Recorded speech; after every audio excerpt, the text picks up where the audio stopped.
అగో ఇగో ఇది ఇది తెలుసుకోవాలి. సెల్లులో బందీలైతే మెదడు మొద్దుబారుతుంది, తాజా సర్వేలో వెల్లడి. ఓ ఫేస్బుక్ మా ఫేస్బుక్ విశ్వానికే అయినావు నువ్వు పెద్ద దిక్కు. సంచార జీవిగా దేశాలు తిరిగేవు, ప్రచారకర్తగా ప్రపంచం చూపేవు. జగమంతా మా జేబులో పెట్టి అరచేతిలో కలియుగం అంత కండ చూపిస్తావు ఫేస్బుక్. ఇక మరి పక్క నుంచి లేస్తేనే నీ ముఖం చూస్తారు ఫేస్బుక్.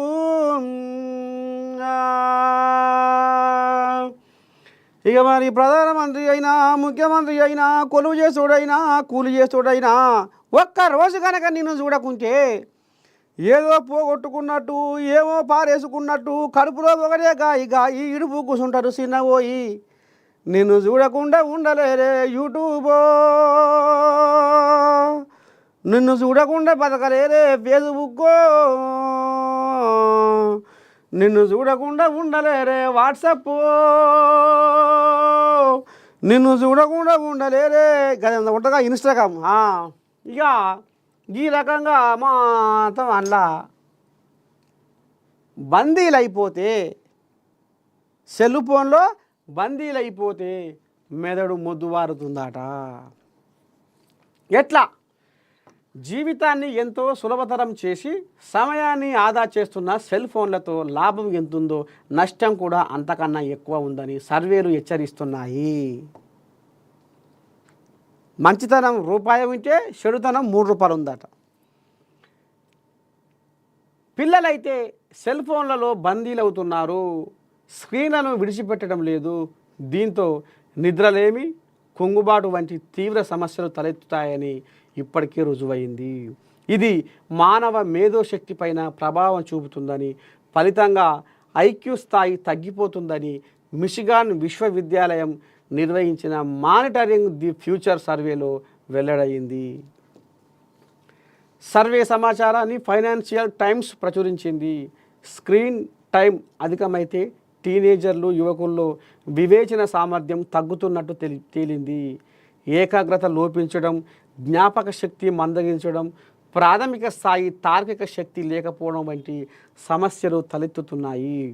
మెదడు పనితీరులోనే మార్పులు ఉన్నట్టు గుర్తించారు. గతంలో పిల్లలు, టీనేజర్లు పుస్తకాలు, చిన్న చిన్న కథలు చదివేవారు. ఎలక్ట్రానిక్ గ్యాడ్జెట్స్ వచ్చాక పుస్తక పఠనంపై ఆసక్తి కనబరిచేవారే లేరు.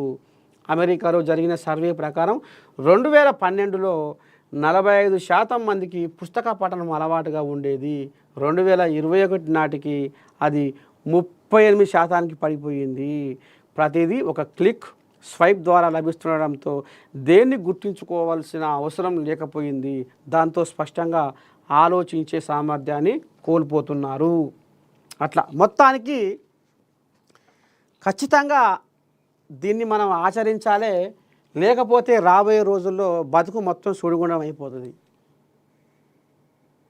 పోరగాళ్ళకు ఫోన్లు అందులో మూతులు పెట్టి పొద్దుస్త వారం గెలికి ఆమె బోధనకపోతే ఫోనే ఇస్తారు, బడికి పోకపోతే ఫోనే ఇస్తారు.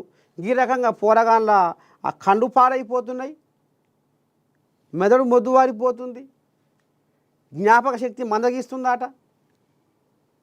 ఇక మరి ఈ కథ నడుస్తుంది కాబట్టి ఇక